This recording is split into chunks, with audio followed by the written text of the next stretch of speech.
Hi, everybody. I'm Elliot Williams. I'm a principal at the Raben Group. I also regularly appear on CNN as a legal analyst. And boy, do we have a legal issue to talk about today. So we're hosting with the Lawyers Committee for Civil Rights under law jointly. It's called Existential Threats to Safe and Fair Elections in 2020, Voting in COVID-19. And obviously that's important to many, many people. And I know many people are watching today. Now, as you can see, am here at my home. Don't be fooled by the pretty background. I am surrounded by Legos and Cheerios that are like ground into the carpet, some of which were put here by my kids. And I think many people are in that sort of same setting now. Point being, these are remarkable times. And the most important point here is for everybody to stay safe, everybody to stay sane, and we will all collectively get through this, depending how long. Now, more importantly, though, the work and the issues that we care about most deeply, particularly on these fundamental issues of the Constitution and civil rights, continue. And they go on, and frankly, are probably compounded by the spread of a global pandemic. And that's what we're here to talk about today. So a few introductory points before we bring the guests in. So those of us who follow these issues know that obviously some of the concerns that might be presented in 2020 have plagued our election system, frankly, since time immemorial. To some extent, the suppression of voters and shenanigans with respect to African-American voters is as American as apple pie, so including the evisceration of the Voting Rights Act. So these are all things that we've continued to face. And again, COVID-19 brings with it and exposes some of the most glaring problems and concerns we face. Now, so last week we saw, and we're going to talk about this a bunch today, an election in Wisconsin that many people might say shouldn't have even happened in the first place, given the profound risks to people's public safety and public health on a whole by sending people out, putting them in a position of having to cast votes in crowds. As you know, as many people know, Congress is now considering another round of aid or stimulus, and they have a golden opportunity to address some of these major concerns with respect to voting in the form of early voting or ensuring safe and fair elections for everybody nationwide. So now's their time to act. The question is the political will, does it exist around the nation? And I guess time will tell. So we have four real expert. I say real experts as if there's like fake experts too, but no, these are experts to walk us through some of the problems and concerns here, but also more importantly, to help craft a roadmap for how the public can stay engaged as we approach Election Day. And so with that, let me bring everybody in. First, Kristen Clarke, who's, again, one of the co-hosts of this event, the president and executive director of the Lawyers Committee for Civil Rights under Law. But, more importantly, a fellow proud daughter of Jamaican immigrants and my law school classmate. So welcome, Kristen. We will also be joined by Russ Feingold, who's a president of the American Constitution Society and a former 3-term senator from Wisconsin. Hello, Senator. Myrna Pérez, director of the Brennan Center's Voting Rights and Elections Program. Hello. And Dahlia Lithwick, who's a senior editor at Slate and host of the Amicus podcast. Hello again. So for the first part of today, I'm going to go one at a time with each individual to sort of frame and tee up some of the real concerns and issues we're facing. So just take a couple minutes to just help people understand and contextualize us as to where we are as we move through the year. So let's start with our wonderful co-host, Kristen. So you lead one of the most important national civil rights and frankly legal organizations out there in pursuit of equal justice for all. So big picture, can you give folks a sense as to the general landscape of voter suppression that we know about and how you think those issues might be affected by the spread of COVID-19? Yeah. Well, first, great to be here and great to partner with the Raben Group for this really important discussion. This election cycle is going to be one for the history books, most certainly based on everything that we've seen to date, and most certainly given the significant challenges that we know lie ahead of us between now and the 198 days or so that remain between the November general election. I think as we think about the picture that we're up against, that it's important to remember that there is a pre-COVID moment And that moment is one that makes clear that voter suppression is alive and well and rampant across the country. We were already going into an election cycle with officials really bent on putting in place rules and policies that would make it harder, particularly for communities of color to vote. Low-income voters and student voters also have had targets on their back. What did that picture look like? We know that there were big purges that were underway in Georgia and Wisconsin. One interesting pattern that we've seen in 2020 are officials who've resorted to the threat of criminal prosecution or criminal penalty to instill fear in the electorate.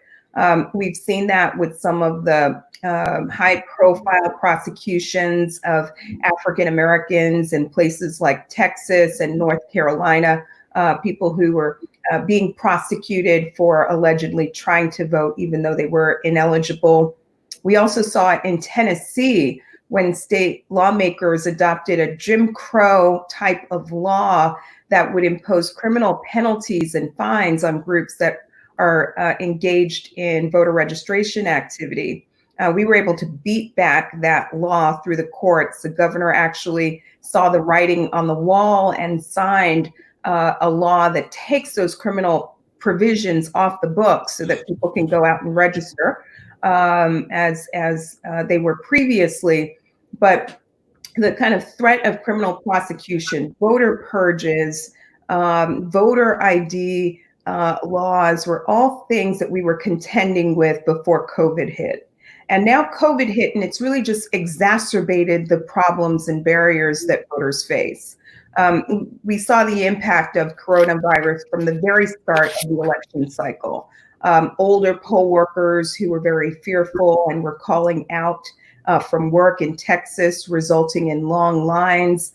11th hour polling place changes in places like Illinois, resulting in mass confusion on the ground on election day.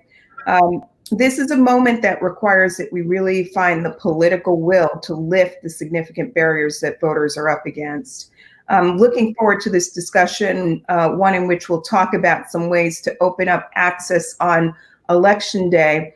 But maybe I'll just say a brief word about voter registration, which I think is one issue that's getting a little lost in the shuffle.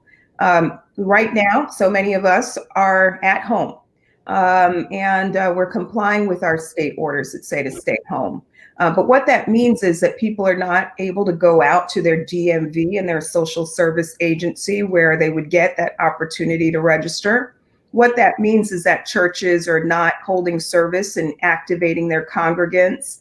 What that means is that campuses are not mobilizing students, many who are going to be first-time voters this election cycle. Grassroots groups are not able to knock on doors and meet, and reach people who haven't been registered. So we have some work to do to really hone in on the unique impact that coronavirus, that this pandemic is having on voter registration. It's having a chilling effect. And we've got some work to do to make sure that in the 2020 presidential election season, we capture the millions of people across the country who are not yet registered and find new ways to bring them onto the rolls. Great. And one point I forgot to note at the top for everybody who's viewing, we're going to have an opportunity to address some of the audience questions later on. I guess to the right of the window, you can type them in. Our producer, Elizabeth, she'll pull them up and we can ask them later on. So I've already got a bunch for Kristen, and I know folks who are watching will too. So Senator, let me go to you. Let's specifically talk about Wisconsin for a moment, a place that I know is profoundly important to you. And can you give us some of your thoughts as to, frankly, responding to the images of people waiting in line for hours last week, at Wisconsin's primary election to go out and vote, wearing personal protective equipment and gloves and for hours on end? How do they strike you? Thanks, Elliot. It's an honor to be on this panel with actual experts. My expertise is that my career lived and died about these issues for 30 years, with my name on the ballot and being very concerned about this. So what we saw the other day was a tragedy. One form of the tragedy was the long lines that you described as a very sad sight. but also was right here in this town of Middleton, Wisconsin, where I am right now, where actually the tragedy was in reverse. There wasn't anybody waiting over at the voting place near my house. I drove over there. There were a couple of people in masks that were sort of helping out with the poll working, but I am convinced that the turnout was less than it would have been, even though the turnout was actually pretty darn good overall for a variety of reasons we can discuss. So the tragedy occurred in a number of directions, but the main point I want to make is that everybody thinks about this problem in terms of the different contexts. Obviously, there's the traditional context of voter repression that we've all been horrified to learn about throughout our education, from Jim Crow to all the things that were done in the South in particular. Some things have been around forever, such as like the felony voting restrictions, which have been the rule in many states for a long time. But what happened here in Wisconsin is new. It's 10 years old. It began on one day, and that was the election in 2010. Prior to that time, there was no talk about any of this. People had enormous respect for all the poll workers. There was a bipartisan sort of Wisconsin nice value about the way that our elections are clean. And suddenly and dramatically, this changed with the election of Scott Walker governor, the takeover of the legislature by the Republicans. And you remember the big scenes here in Wisconsin, the enormous protests against the attack on labor, Act 10. They were noticed worldwide. That was the most visible thing that was going on, the gutting of the first state to have state employees and local employees unionized. But what was also going on was the number one example, or one of the top examples, of this kind of voter repression. Everything from voter ID laws to gerrymandering to voter purges, things like Kristen already alluded to this. We had early voting, and then they started restricting early voting and making sure it wasn't on Sunday. So that African-American congregations, the minister couldn't say, I can't talk here today about who you should vote for, but I want you to know that after the service, I am walking over to the polling place and you are welcome to join me. They consciously went after all of that. And so in Milwaukee, which is home to 70% of the state's African-American population, you saw sort of the zenith, the utopian version of the right, of having only 5 polling locations for a population of nearly 600,000 people. And this stuff was already going on in a less dramatic way before coronavirus, but they were purposely moving the polling places farther away and doing all the different kinds of things we've heard. So the thing to think about here is, who's behind this? If we're really going to understand this, who's behind it?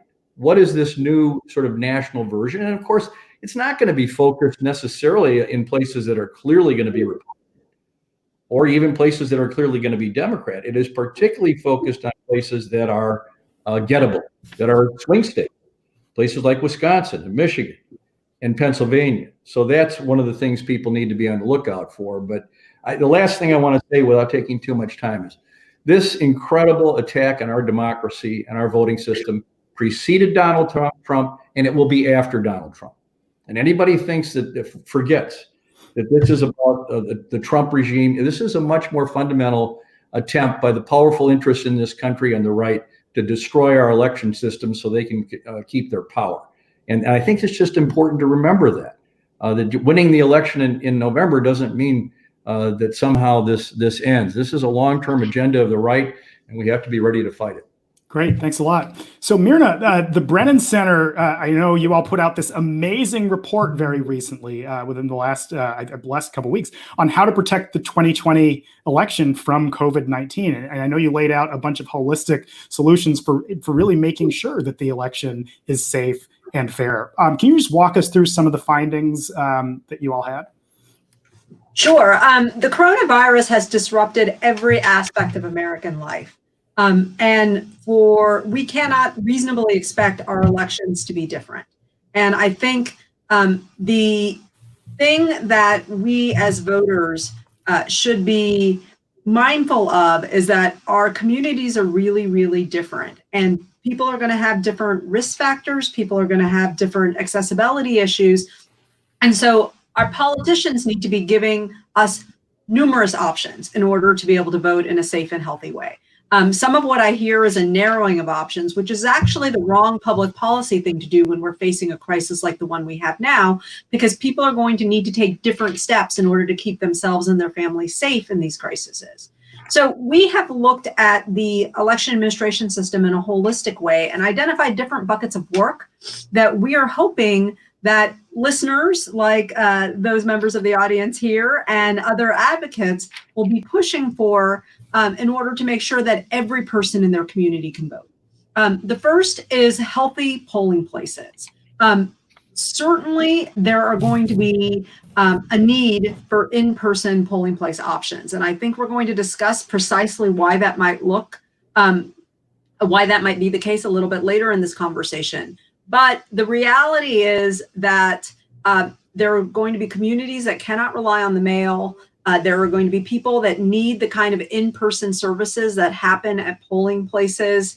And there are going to be glitches as states try to transition to a more vote-by-mail system that are going to require polling places to be options.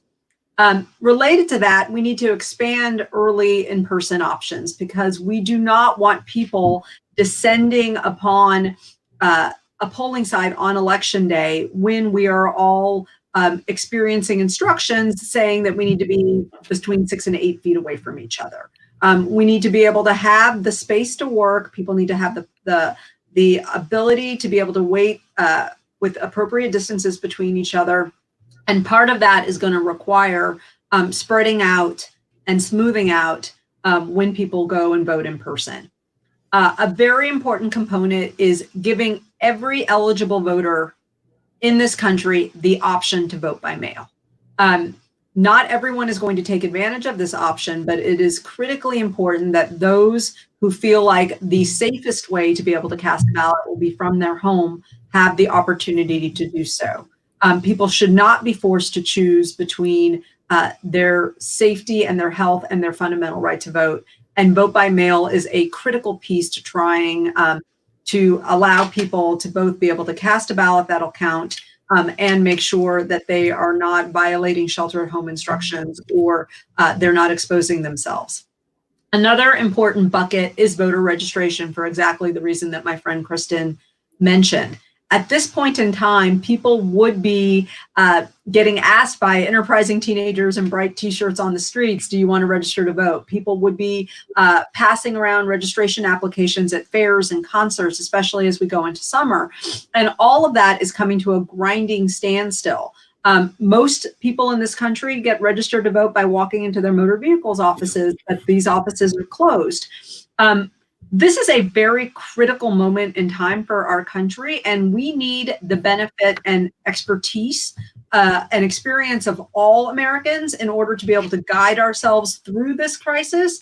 And we can't do that if our electoral system is closed to the people that are already registered. We need to have a mechanism so that we can bring more people who are not already in the system, who are eligible and could be registering and voting. We need to figure out ways to bring them in. And then finally, we need to make sure that there's appropriate public education about all of the changes that are happening. If there's going to be a primary date change, voters need to know about it. If they have more in-person days to vote because they've expanded early voting, voters need to know about it. If we're going to allow more people to vote by mail, voters need to know about that. Education needs to happen in a way that's culturally competent, that's in language, that allows for people who are low information voters to get the information that they need. And it needs to be done in a way that we don't have to worry about Russian cyber criminals pretending to be somebody else, that there's not misinformation or disinformation, that voters are getting accurate information that they can trust. I think what this all boils down to is that our right to vote is fundamental, and it's not up for negotiation or debate. It is the way we resolve our political differences. It is the way we set the direction of their country. And in order to be able to make sure that November goes off with a hitch, there are a lot of interventions that need to take place. And in some states, the interventions are going to be smaller because they have already the risk diversification built into the system. And in some places, there's going to be quite a lot of work that needs to get done. And the advocates and voters on the ground are going to need to be pushing their election administrators. But we have a shared goal of making sure that our elections are free and fair and accessible and safe. And that's not going to happen unless we look at the various parts in the election administration pipeline and figure out where it is that we need to shore up. If there is one thing that, one silver lining from this coronavirus crisis is that it has laid bare a number of aspects of our society in which we were simply not prepared for emergencies. Certainly that was especially true in the electoral system. And we need to make sure that our elections can withstand whatever kind of crises life may throw at us. This year it's the coronavirus. In other years, it may be weather related like hurricanes or tornadoes. And another year, it may be Russian cyber criminals attacking our critical infrastructure. Our electoral process needs to have the contingency plans. It needs to be resilient enough to be able to face whatever sort of emergency is coming our way. And these different buckets of work will help do that. Okay, great. Thank you so much. Is Dahlia on? Okay, I think we might have lost her. This is the oh, there you are. The reality of these virtual events is that sometimes people drop off because everybody's home and now bandwidth is sucked up. But okay, so this is probably the third time you and I have had a panel talking recently. I love talking to you about this stuff because as someone who, as a sort of the professional communicator on this panel, you look and speak and do reporting about these issues all the time, right? So help us here. What is, from your perspective, the issue or the manner in which people are not talking about this, sort of almost as a news or messaging or communications point? Like, what's getting lost in this from your view and your talking and thinking and reporting? Sorry. Thank you so much, first of all, for including me in this panel. And hey to everyone who's out there. Thanks for tuning in. Elliot, I think that the media right now succumbs to a couple of traps. One is we tend to go big. We look at big federal problems. So the question everybody is asking is, can Donald Trump single-handedly cancel the 2020 election? That's not what's happening. You've just heard from three panelists who've said, no, the problems are going to be local. It's going to be state by state. The problems are not going to be a huge authoritarian one-off move. The problem is going to be, does your state have adequate resources? Does your state have enough polling places? So I think that one of the mistakes we make is turning this into a sort of binary. If Donald Trump doesn't single-handedly cancel the election, we're all good. And as you've just heard, we are far from good. So I think it's boring down on state and local issues, boring down on things that were, as Kristen led with, as Senator Feingold said, these were issues without COVID. We were going to have a hugely fraught and difficult election. And this is the just boring work of caring about voter suppression, voter ID, closing polling places, all of the issues that have been going on for years. And so I think one mistake is to look for a huge, big national boom story. This is a million tiny, really, really perilous traps that could go wrong. And I think the corollary to that is this is not an October story. So we tend to, when we think about voting, we all tune in September and October, and that's going to just be too late. And so I think it's the kind of thing we have to be thinking if we're going to put steps like Myrna is describing, we have to put the scaffolding for this into effect now. And so both of those things turn this into a not very interesting bombshell story. It's a story about doing hard work that we should have been doing all along. And as a journalist, I can tell you stories called Doing Hard Work You Should Have Been Doing All Along, like just don't, they will never break through when the president is claiming that he has the power to shut down Congress. And so I think it then is incumbent on us to keep telling the story Myrna's saying, which is this is fixable. We know how to fix it. There are steps to be taken. It's going to be local. It has to be now, not September. And that, as a journalist, is a really hard story to tell. So I think those two factors mean that for folks on this call, and if they're on this call, they know this. Don't wait around for October for a thing to happen. It's happening, and we have to fight it now. The only coda to that I think is worth just at least flagging is that in covering election meltdown, which we did in pretty great depth this winter before COVID, what we realized is that one issue that people have to care about in message is confidence, that people have to believe and voters have to believe that their vote matters. They have to believe that courts are fair. They have to believe that in this sort of chaotic nihilist world where, you know, you could just get on your Xbox and never leave, it's important to do things. And so I think for me, one of the single most important stories, again, it's not a news story, but that your answer to chaos and nihilism can't be to give up. It has to be to redouble efforts to create structures that will give other people confidence that their vote matters. As Senator Feingold said, that it's worth getting out there and voting, even though it seems like all of this has no point. And so I think the fighting off of the idea that, you know, shrug, nothing matters is really, really essential. And that's part of the message we have to give. Thank you. And part of why I love talking to you on these panels is that you always bring in a point of optimism. I feel like we quickly snap into this is the problem, and these are all the problems that we face, and this is but sort of your casus belli, a point that seems to animate you as a writer, which is that one, we can do better, but two, all isn't lost. I mean, this is America. Anyway, okay, let's open this up to everybody. And I think what I'll do is I'll just direct a question at somebody. If someone else has thoughts on it, by all means, jump in. First, Kristen, I want to pick up on a point that you said earlier on. And so even if we were to have some commitment to voting by mail in some form or some advancement, to what extent are some of the barriers that can be put in the way of voters, particularly ones in minority or vulnerable communities, the disabled being an obvious one, what are some of the barriers that we still might see, even if we see advancement on some of these issues? Yeah, look, none of us know exactly what the world will look like in November, but I think it is really critical that we imagine a world which is one where people might be able to get out and in-person vote at an early voting site or at their polling site in their local community. So 100% vote by mail is not the strategy. We need to work to open up as many avenues as possible that will allow people to participate. And as we work towards that end, I think it's important to think about the experience that voters have had with vote by mail in the country. It's been incredibly successful in a few states in the country, but communities of color have had challenges, and I think it's important for us to be mindful of those.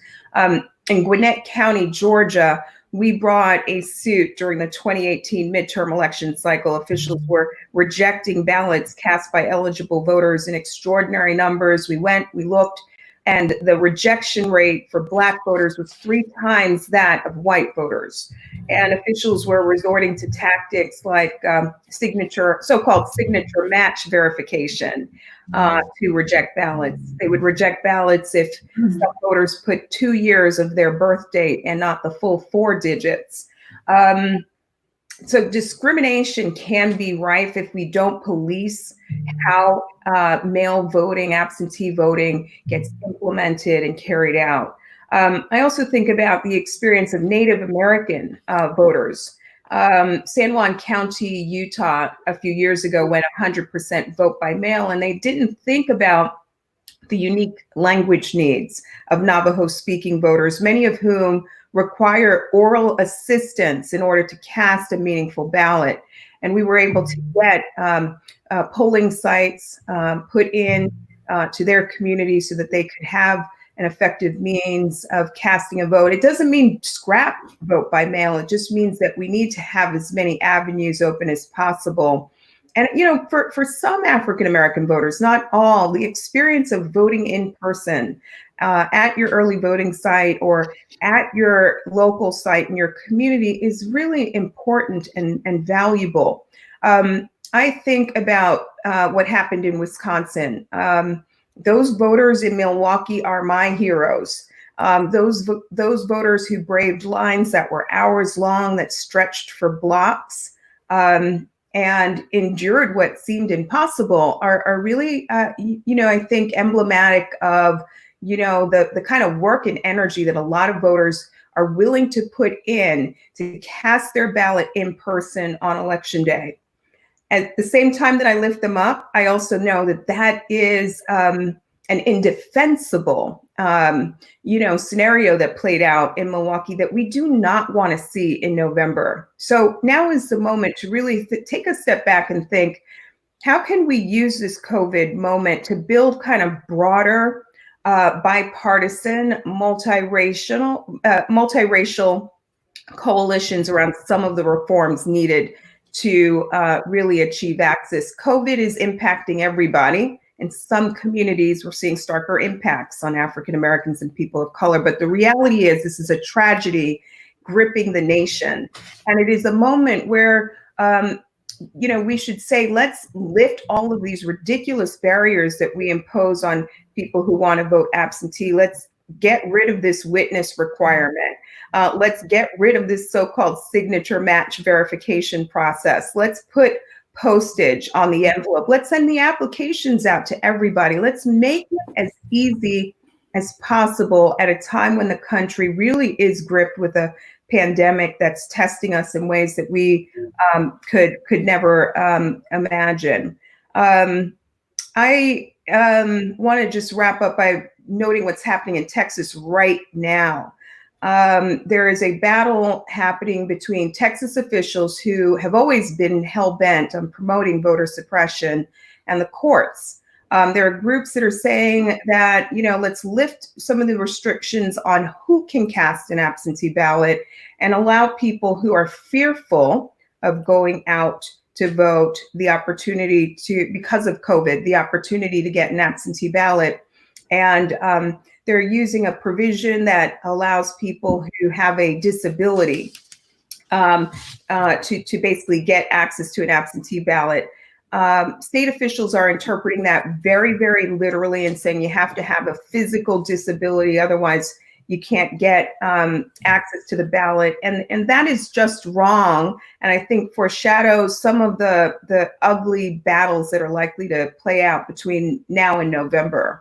So you talked a bunch there about what's happening in the states. Now, obviously, there's one really big federal entity that can act here, and that's Congress. And so I'd love to hear from Myrna and Russ on this too. Now, so what resources does Congress need to get, to sort of get us to a better place? I know there's a number of legislative proposals out there. For instance, Senator Harris has one sort of standardizing a 20-day waiting early voting period and calling for $5 billion in aid. That's sort of an exciting proposal.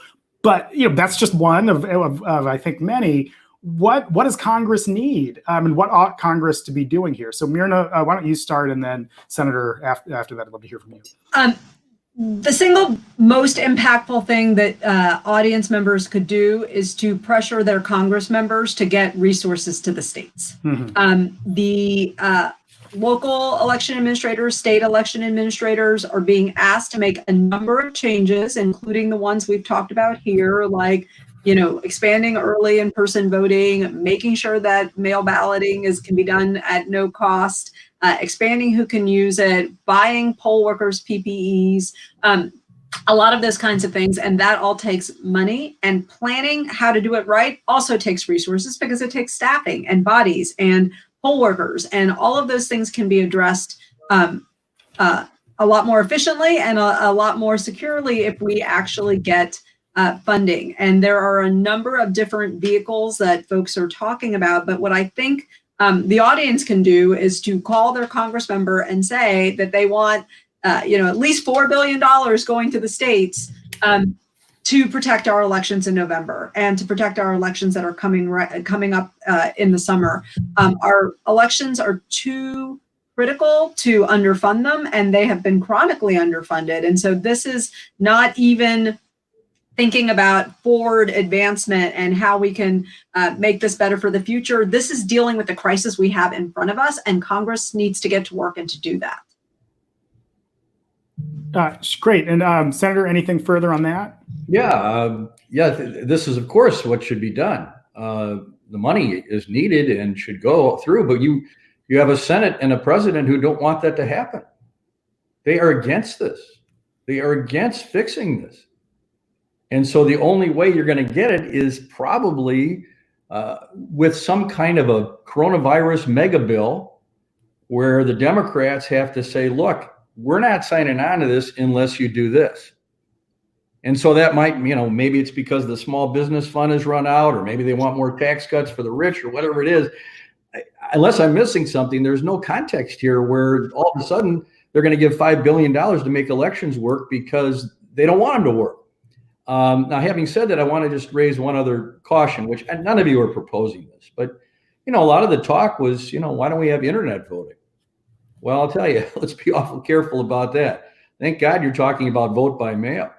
Thank God you're talking about voting in person. We need a paper record of every vote. When Kristen talks about, playing games with people not putting down all four numbers for a year, that we need to have a physical thing that a court could look at rather than something that went through the internet. So, maybe someday the internet could be reliable, but I was really pleased to hear her talk about the Russian threat and all that, because because of this coronavirus and because of Wisconsin, we're not talking about that. And we're also forgetting what happened in the Iowa caucuses, which was just a catastrophe relating to the software. So I recognize that nobody's really proposing that, but look out, the Republicans might try that as part of the deal.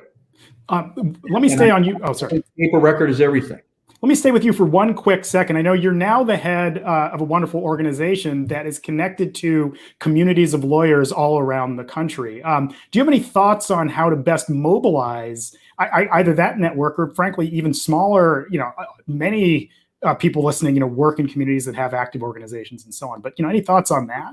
Yeah, we're lucky that we have an unusual grassroots organization with over 50 lawyer chapters across the country, 200 student chapters at the law school. And, many of these individuals are already leaders in their communities on things like trying to make sure that people volunteer to help out with voter threats.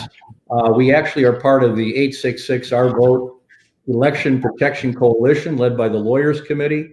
We're also a council organization of All Voting is Local, and it's working in 2 states like Wisconsin with election administrators and coalition partners to remove barriers to the ballot box before election day. So, we will be working to activate as many members of the ACS chapters around the country to coalesce with others who want to help. And many of these individuals are really in a very good position to help because they are people that understand the legal system and can help volunteers and others be active. So we are very much want to help and think it's absolutely critical.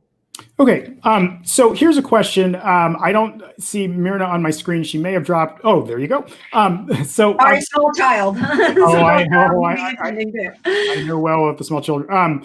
So here's a question for you, and I'd love to hear your thoughts on this. What are we really asking of people? And I sort of teed this up in my opening comments, which is that to some extent, it could be said that people put themselves at quite significant risk to go and vote. And if the question is, we need to get people voting, an ancillary or a corollary to that might be, we're asking people to put themselves in personal harm. Is that the case? And how do we protect against that?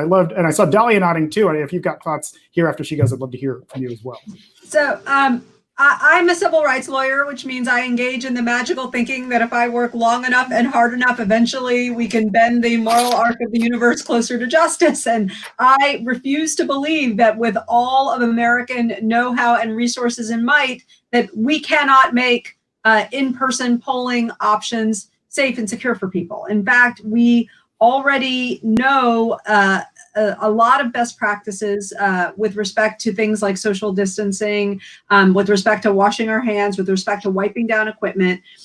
We don't have to decide right now exactly how to do that because the science is changing, but there are things we could prepare right now to make sure that that we are able to do that. One of them is to make sure we have sufficient polling sites in the right amount of places so that folks can get to them. They need to have doors that are not going to be super congested when people try to go through them. We need to make sure that we have poll workers that not only have personal protective equipment, but that are also not high risk, which is going to probably mean recruiting a bunch of different kinds of poll workers than we have now.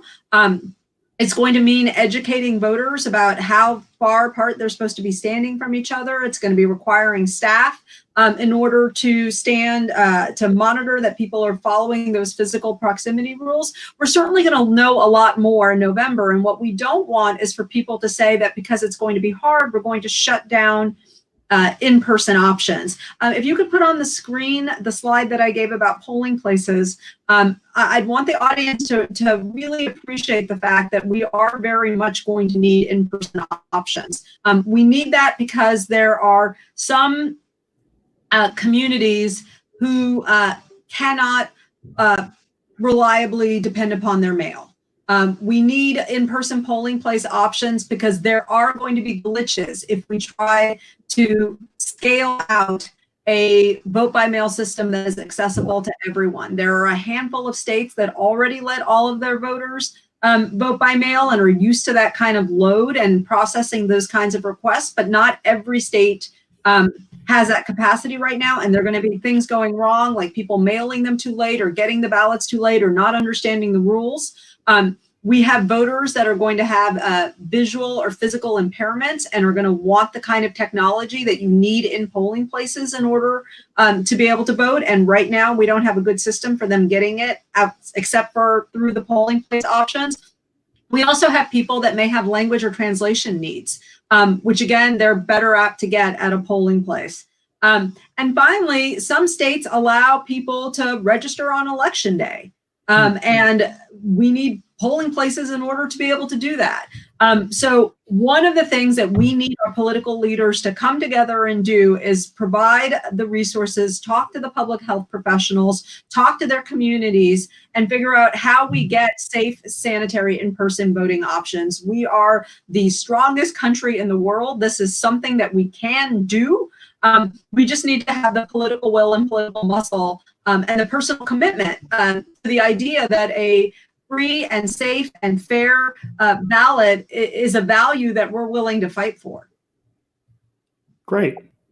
So one more question before we open it up to the to the audience. And this is for anybody who wants to field it. I know, Dahlia, we talked about it a little bit beforehand, but you can take, if not somebody else. So, we talk so much in Washington about federal courts. And again, I know, Dahlia, that's a big thing you write about. But what about the politicization of state courts and the extent to which we should be concerned? Because so much of the activity, the critical activity on voting happens in the states and will be litigated in state courts. Should we be concerned about the level of politics in state courts? So, for instance, as many people know, as many people watching this know, the judge that was removed from office in Wisconsin is now seeking to be put back on the state voter roll case there on the Wisconsin Supreme Court. I think that should strike everybody as smelling a little rotten. So I really, this is for anybody who's got thoughts on this point. Just what about the states and what's going on in state courts generally? It's cause for concern. I'll just say something brief, which dovetails with what Senator Feingold said about Congress, which is this should be something that every judge in America supports. Every judge in America should unequivocally be for a massive expansion of the franchise, free and fair elections. The fact that that is a point of dispute in the federal judiciary and the state judiciary is as shocking as it is what Senator Feingold said, that is in dispute in Congress. So I think the first thing is we need to sort of remember what the set point here is. The set point is supposed to be that we want people to vote. And the language of that needs to be at the core of how we talk about judges. And so if we have judges who are in support of random voter purges or incredibly problematic voter ID requirements or signature match requirements, that needs to be part of the conversation. And I think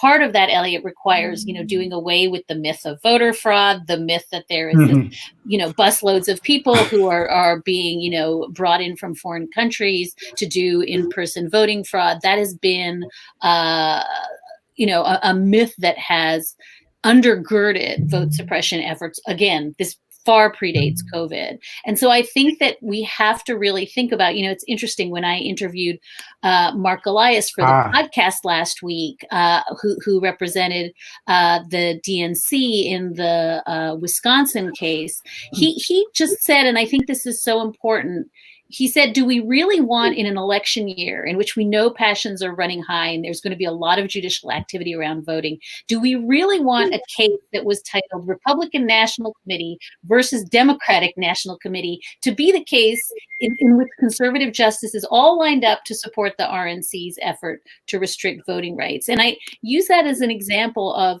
if the judiciary continues to sort of line up on teams here, pro vote suppression, anti vote suppression, it is absolutely anathema to what we want our judges to be doing. And so I think we should have started with this. I always feel like we should start every conversation with this. Judges matter. When we take our eye off both federal and state judicial processes is when we get into trouble. And so I think bumping up the issue of, both in the 2020 election and in state and local elections, how much it matters to have judges who are dedicated to the proposition that you get to vote in America. This should not be controversial, and somehow it is. And so I think infusing into the conversation about the upcoming elections, how important it is that the judiciary be impartial and be dedicated to the proposition that Americans get to vote. Not that they don't get to vote for whatever reason, but that they get to vote. And I think that that has to be absolutely the beating heart of conversations that we have about the judiciary, both going into the 2020 election and also just local elections, local Supreme Court elections. It matters, and it matters now more than ever that judges support the notion of the franchise. Elliot, if I strongly reinforce what Dahlia has just said. Growing up in a state where we had no question in our mind that judges, whether federal or state, were committed to making sure people could vote. What has happened both at the U.S. Supreme Court level and at the state of Wisconsin Supreme Court level is truly incredible. It simply is no longer on the level. I can't believe I almost want to use words like kangaroo court when you talk about a Wisconsin Supreme Court where you simply have no chance when you bring up a voter issue like this. Judge Conley, he's sort of a middle of the road judge. The one that made the ruling, he tried to split the difference. He said, I can't move the election, but I'm going to give 7 more days for absentee ballots. They simply disregarded that. And then you go to the United States Supreme Court, the Bush v. Gore United States Supreme Court, the reason why the American Constitution Society exists and is so committed to this issue. And what you see is a court that is willing, when it comes to voting, to almost take away any pretense of being judges.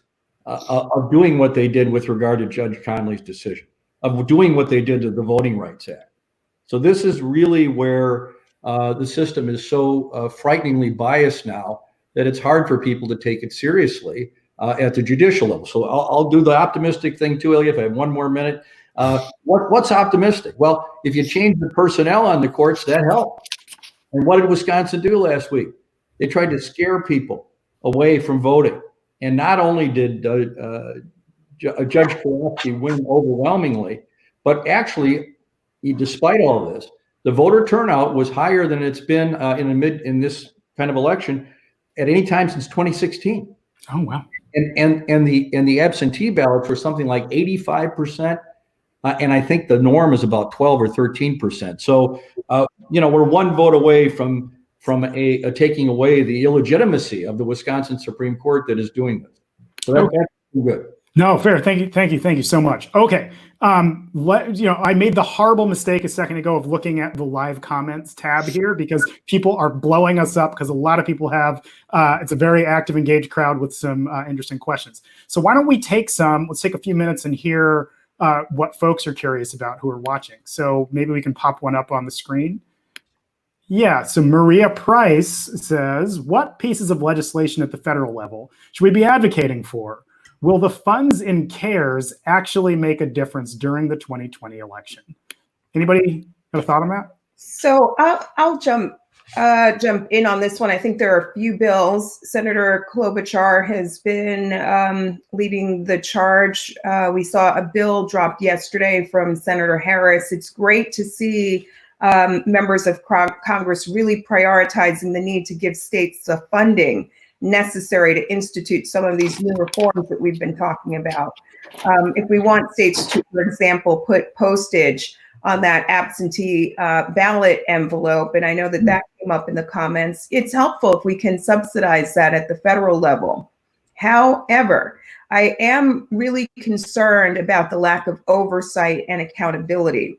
Alabama is one state that took funds from that third COVID spending bill that had about $400 million allocated to states to institute reform and used it to clean up polling sites and use some of it to increase poll worker funding.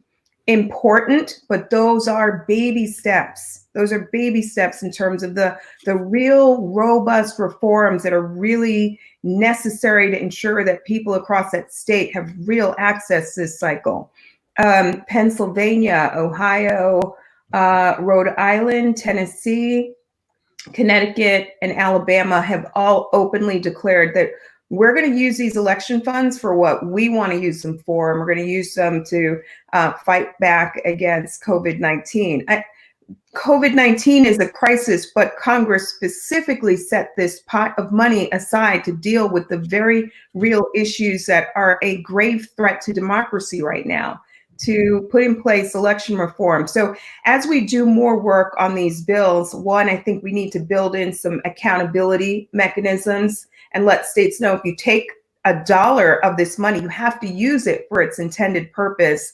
And then we need the folks who are watching and the folks on the ground to really activate in these states and start to shift the narrative and to push back against hostile folks like Paxton in Texas and say, you know what, people are dying.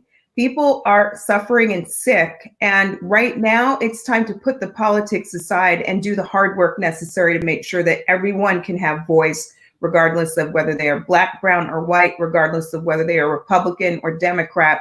Now's the time to do the work, and we are running out of time.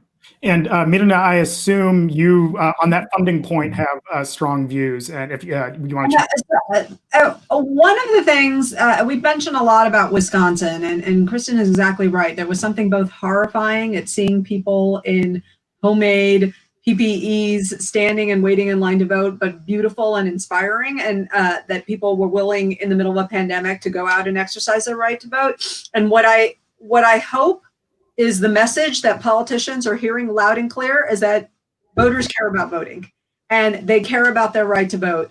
And I hope that any politician that thinks that they are going to get away with forcing voters to choose between their fundamental right to vote and being able to be safe and healthy has some trepidation about what their political fate might look like, because I think that is something that voters can do. We can hold our politicians accountable for making smart choices to meet the crisis that we're in now. We do not have to resolve long-standing debates about how much vote by mail we need to have for here evermore. We do not need to resolve the question about how much federal funding is required to run an election for here and evermore.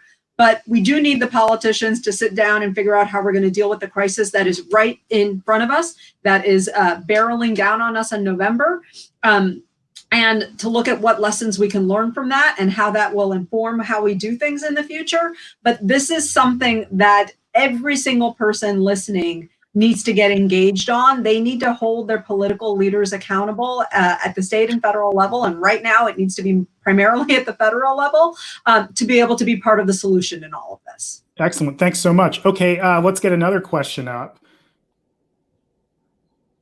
M. Muty, I assume that's Michael Muty from Ohio. Hi, Michael. Glad you're watching. Is it realistic to move the vote by mail issue forward by leveraging red states with generous vote by mail rules? I'm thinking especially of my home state of Ohio here. Anybody with thought by that?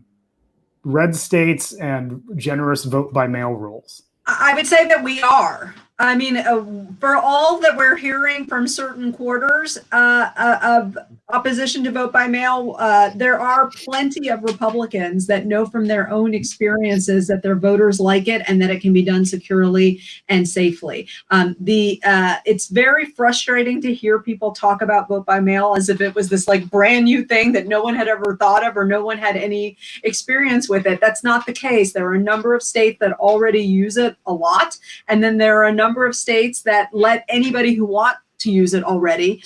And so we have a ready-made risk diversification to in-person voting available through the form of vote by mail. And it would be foolish to not lean on it at this time. And as we've all mentioned, we still need in-person options because we don't know what November is going to look like. We don't know what the post office shape might be in. We need to have various different ways in which voters can cast ballots that'll count. But vote by mail is something that states have experiences with, and some states have lots of experience with, and we can draw on those experiences moving forward. And not just states, but Donald Trump, Ivanka, they have all voted by mail. It is really shameful to see our public officials using the pandemic as a pretext to strip people of voice and democracy right now. Wow. And maybe just worth adding, I don't know if it's been said because I know I've dropped out a couple of times, but that requires a functioning postal service. That can't be something we think about in November either. And I think seriously redoubling attention to a very, very rickety postal system that, one of the things that we know happened in Wisconsin was people just not having a postal system that supported the demand for mail-in voting. And so I think really, again, it's one of those things, as Myrna keeps saying, this needs to be sort of top of mind now and not in 3 months. Okay. Next one. Nita Fandre, lefty lawyer, voting rights advocate from PA. I feel like, Nita, you should have also added longtime listener, first time caller, like New York Sports Talk Radio or something. But okay, how difficult do you think it might be to persuade stores that are allowed to remain open, like chains of grocery stores, to help with voter registration? What do folks think about that? That's an interesting concept. I love that. I love that idea. I actually have also thought that there's a role for private industry to play. Amazon, with all of these packages that they are delivering, send out voter registration forms and say, if you don't need it, share it with your neighbor. But I love that question. And I think it just really begs the question about the role we can all play to make sure that everybody has access. Well, and I'd also note that's also relevant for polling sites, right? Like right now we're hearing from election administrators that they are having a hard time finding polling locations, and that's their justification for, closing lots and lots of polling places in their area. There are other people that need to step into the breach and to be able to perform the public service of making sure that voters are able to cast ballots that'll count. I think Kristen is exactly right. We can all do something, and we need to figure out how to engage everybody to be able to solve the crisis we have. Okay, great. Russ, I saw you gleeful for a moment, but I don't know if that was just wanted to say what a wonderful idea, and I would love to see these chains resist this and see how it works for them. They would be crazy not to allow this, and it's a marvelous idea, and it just really highlights what all of you have been saying so well. This has to happen right now. Yeah. Not something we kick around for 6 weeks. It's a golden opportunity at the stores. Great idea. So along those right now points, let's just talk about before going to another audience question. I know there are a bunch of comments about the judiciary and courts, and should we care, and how do we care, and where do we go from here? And I know, Dahlia, of course, you've got very strong, very important, consequential views on that. So let's just talk about that. Caring about the judiciary and courts, and are we doomed? And you have the floor. No, we're not doomed because we don't have a fallback. There isn't a backup judiciary to bring out if the current judiciary fails to pay attention to this. And I should say, I probably should have said earlier that in many, many ways, the judiciary has been the bulwark against so many of the attempts to disenfranchise Americans. It's been doing an extraordinary job. And I think one of the things that's complicated in these conversations is to simultaneously be incredibly grateful that the judiciary is by and large doing a tremendous job, and also be mindful of the fact that it is changing before our very eyes. The federal judiciary is unrecognizable from the one that we had in existence in 2016. And so for me, I think the way you thread that needle on this question and every other question about cases that come before the judicial branch is really, really for us as people who either vote on judges, if we're in a jurisdiction that votes on judges, or who talk about judges as an election matter, to just keep connecting the issue of whether it's Shelby County, whether it's Bush v. Gore, whether it's Citizens United, continue to connect the idea that the court inflects on absolutely every part of how we vote. And whether that's the U.S. Supreme Court or the lower district courts or state courts, to continue to say part of the reason, like it or not, that we are in the situation where we got that per curiam opinion from the Supreme Court is because none of us cared really quite enough in 2016 to get out and vote, even when there was a vacancy on the court, even when there were two justices over 80. And I'm not in any way slagging anyone on this call, but I'm saying that if we fail to say that the courts are a first order priority, that changing the courts, filling the courts with people who absolutely believe in the right to vote and who do not believe in the myth of vote fraud, that has to be an issue going into this and every election, that the court needs to be peopled with judges who agree with that. And to sort of say, well, you know, it's a really abstract, wonky issue, and I only care about the environment, or I only care about unions, is a failure to say that the environment, unions, and yes, voting all are the only as effective as the judiciary that interprets those laws. So we need to absolutely say, voters, we get it. It's your 13th ranked priority, the courts, but without it, we don't get anything else that we want. Left-leaning voters, it is your 13th ranked priority. I think the right just better mobilizes around the courts as an issue in themselves, as opposed to individual issue areas getting excited about courts issues. All right, we let's take one more question. I know we've got a lot of them, and unfortunately we don't have time today, but let's have one more question right now. Ooh, I like this. Elaine Leitner, this is a good, important question for us to consider today. What is the possibility that Election Day as a national holiday could pass so that people who want to or need to can wait in line all day, assuming we're not in shelter in place? Anybody? Well, go Virginia, which just got rid of its Confederate holidays and kind of entered the 21st century by making Election Day a holiday. I think that this is a great reform that we should all be championing across the country. Kind of the cousin to that is same-day voter registration.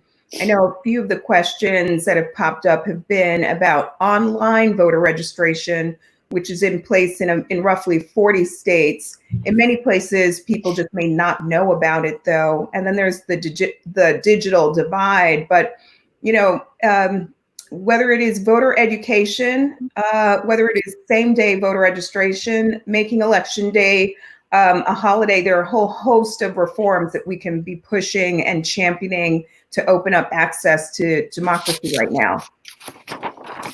Great. Anybody else on that one, on the election, on the holiday one?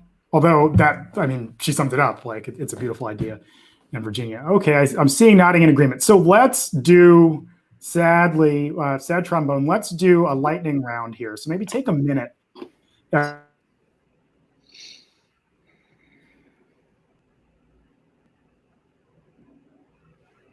Haley Mills a long time ago. We're actually going to play the Glad game for a moment, and really something which was a thing from the movie, but really, let's focus on something that actually can happen versus a problem. So I'd love to hear everybody in real terms take a minute in order, and we'll go in reverse order this time. So I'll start with Dahlia and work back to Kristen. But take away tangible things that people can do or should know to help ensure safe and fair elections in 2020. What's the takeaway from this? So Dahlia, let's start with you. I think for me, the tangible thing is the inchoate thing, which is that people should know that they can make a difference. The tangible thing is nobody is going to save us. And this is not the kind of thing that gets magicked up. I think that if folks call their representatives, fight very, very hard for funding that Myrna talked about, fight very, very hard for the kinds of reforms that, whether it's drive-through registration, supermarket registration, the great thing about this call is you've been given 500 fantastic ideas that you can fight for right now. But I think that sort of saying like, boy, I sure hope somebody takes care of this because I'm super busy, is not going to be the way. And so I am actually unbelievably heartened and moved by people who, even by being on this call, are saying, I'm going to do a thing. I'm going to do a thing today. I'm going to do a thing every day between now and election day. And people are doing it. And I think for me, that's the thing, is to not give up hope, to not think this thing is fought and lost. It's not. Great. Myrna? I'm going to say two things, but they're both going to be quick. One is use your power. If you are a voter, make sure that the politicians that are accountable to you know that you are going to be examining their record on how free, fair, and accessible they made these upcoming elections be, and that you are going to be voting on that issue. The other is help the people in your social network that may be low information, may not have, may need someone to talk them through filling out a paper application form, that may not get the information that they need to know. The digital divide is real. And I am worried that we're a little bit in a bubble where folks who can get information via email and the internet are just fine, but the members of the community that need people to knock on doors, check on them at church, they are being left behind. And that is something that we can all do. Everybody knows somebody who could benefit from you calling and saying, hey, are you registered to vote? Do you want me to talk you through how to get a registration application, and I'll help you fill it out? So that, to not forget that you can be a change maker. You can be a change maker in a macro way, and you can be a change maker in your community, and to go out and do it. Okay. Senator? Let me follow on what Myrna said. I'm thinking about the loss of one of my favorite artists, John Prine, who had this beautiful song, Hello in There, about older people. Yes, say hello in there to older people, but also make it very clear to them that the attempts to intimidate them into not voting often involve false information. And there has to be simple ways that every one of us, whether it's through flyers or whether it's through phone calls or visits or whatever, reassure people that they still have a right to vote, and to help them get away from the nasty techniques that are being used. One example I remember for a couple of years ago is a woman found her 90-year-old mother opening up an old hope chest, looking for her birth certificate that she couldn't find because she thought she needed her birth certificate to vote. So fighting that kind of misinformation is something that all of us can be involved in over the coming months. Okay, and finally, Kristen? Well, these are dark and turbulent times, but I'm very inspired and hopeful by the conversation and just engine of ideas that have come out of the comment box and from the people participating. We all can play a role in helping voters overcome the tremendous barriers and obstacles that stand between them and the ballot box, being vigilant, standing up and speaking out against officials who are erecting unnecessary barriers, like we're seeing in Kentucky, where they're talking about voter ID, photo ID, at a time when DMV offices, we've got to use our voice and speak out. And the one thing that I want to encourage people to do is to use our election protection hotline, 866 Our Vote, as a tool. 866 Our Vote. We've got a network of legal volunteers who are working every day of the year to help troubleshoot, resolve, push back against some of the voting barriers that we are up against. But the ink is not yet dry, and I am hopeful that if all of us stand up and play a role, that this will be a really good election season. And thank you so much. And we are, as you see, we're running that election protection hotline, 866 Our Vote, at the bottom of the screen. Write it down, use it. It's there. It's a wonderful thing. Again, this isn't big. I mean, it is big brain stuff, and these are all big brains, but this isn't esoteric stuff that exists in the realm of law students and the legal academy. These are real things, real issues that affect real people, and everyone should be active and engaged and can stay involved. So thank you so much. And it's all frankly a function of political will. So thank you so much to the four of you for joining us. Kristen Clarke, Dahlia Lithwick, Myrna Pérez, Senator Russ Feingold. Thank you, thank you, thank you. So everybody who's watching, for more information, you can find out more about us, the Raben Group, at www.rabengroup.com, also flashing at the bottom of the screen. We've actually, we put out the For the Win podcast where we talk about policy issues and are running a series right now on COVID-19 and how it is affecting policy advocates. We just put out an episode yesterday with the Innocence Project talking about what they are doing with respect to COVID-19 in prisons. And so follow us there. And we will have a full calendar of virtual events through the month. And as long as we're doing this, unfortunately, we don't want it to be too long a time, but as long as we are, we will be here because the issues continue. I guess as Ted Kennedy would say, the dream will never die, the fight continues. And so thank you all so much for tuning in. Stay out there, stay safe, wash your hands, and we'll see you, next week. Thank you.